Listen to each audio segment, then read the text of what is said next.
oselapha emnxebeni uba umphakamazi udedeza ke ngomnye we-contributors kule nkqubo yethu kwizinto ezibene nesintu. Dedeza, masibulise ngale mini sikwamkele, kunjani tata? Manibhotise BK, ndibhotise ke nalapho kumaxhamela, ndibulisa abaphulaphula mntanomhle ngelithi nqanga kunye neentsiba zayo. Amakho tata. Nakuba utshisa inkunzi apho izimvo ziyabethabethana, ndiyaqonda uba nawe uphulaphule kwezi komenti ezimbini ezintathu ezigqithileyo. Luthini uluvo lwakho kule nto esiyibonileyo ngale mini namhlanje? Abanye ke singabantu abazibulayo into yokuphathwa komkhumbe okanye ibhokisi ngabantu abangoomama. Ndiselumgodi wokuzimela BK, yanga mntanomhle, bekukho apho bendinokuziqhusheka khona ukubona ke inyala elibumila bunje. Hayi, ayonto mntanomhle intle okanye mhlawumbi ayonto ifanelekileyo esingayikhuthaza uba mayiqhubeke ibheke phambili. Kodwa ke ndicingela uba fama silapha nje sizozama ukucacisa, sikwaveza ke mhlawumbi eyona nto bana ukuphathwa kwebhokisi kuthetha ukuthini, ngoba ndiyacinga inobana abantu abaninzi bacinga uba fama kuleli apha emandleni nje kuphela, kanti hayi akunjalo, kwayonto inokwenza namandla le ibangele loo nto. Camagu mntanekazi.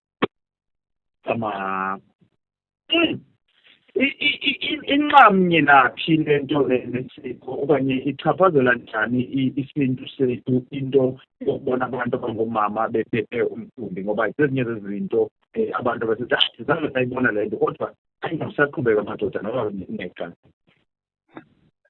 Manithethe kanje BK, ndithembe into yokubana umaxhamela ke naye uza kuyisondeza yakhe indlebe ukuphulaphula naye wonke umntu ke ofikelelayo apha. Le nto ingumfazi BK okanye mhlawumbi le nto ingumntu ongumama, ngumntu wokuphila mntanomhle. Ukwazi ukuthatha into engemntu ayifukame BK de ibe kanti izawuba ngumntu. Loo nto ithetha into yokubana ke BK akukwazi ke mntanomhle ukuzibhaqa sesingqamanisa ukuphila nokufa, zinto ezimbini ezo ezikhabanayo.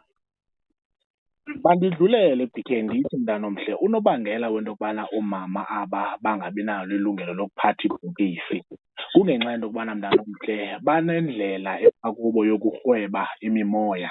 Angakwazi mntaka BK bayiphakamise nxa besithi banezigalo, kanti loo nto leyo umntu ukuzifakela ishwangusha elingasokuze liphele esizalweni sakhe BK. Mandiyibeke icace BK into ethi abantu abangoomama mntanomhle abanalungelo lokuya emadlakeni. Ayikuba phofu abanalungelo, kodwa abavumelekanga ubana basondele emadlakeni. Abavumelekanga into yokubana bajongane nomngxunya lo kuzawubekwa kuyo umntu ongasekhoyo. Abavumelekanga BK into yokubana baphathe umhlaba wengcwaba. Abavumelekanga mntanomhle de kuba kanti bayajongana, le nto kuthiwa kukujonga komntu ongasekhoyo. Zizinto mntaka BK ezo ezizimfihlo, kuba kaloku abantu bakudala bebengazixeleli ezinto, bebevele bakhahlele nje qha kuthiwe wena bheka phaa, wena yithi. Zinezizathu kuba kaloku le nto ingumntu ongumama unesi sibeleko sokurhweba sithathe izinto ezi. Ungabona mntaka BK umntu ezela amaphara elandelelana, sityhole abantu sithi hayi noba mhlawumbi bathakathwa, kanti yayizi izenzo zakhe zenza kuba mhlawumbi wayengavi. Zizinto ke BK ezi ezawufuna mntanomhle into yobana njengobana sizifundisa nje simemelela ibuyambo zibhekele.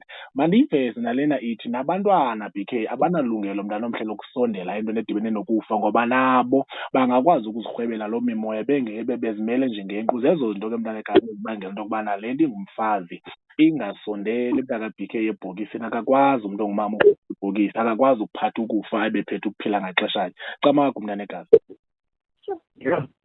Hayi ke siyabulela tata ngenxa yamaxesha, siyabulela kakhulu kodwa ke masinde kubanga kwakhona kwixesha elizayo. Siyabulela ngala mazwi lawo nalezo mfundiso. Camagu mntanekazi, makwande. Mango.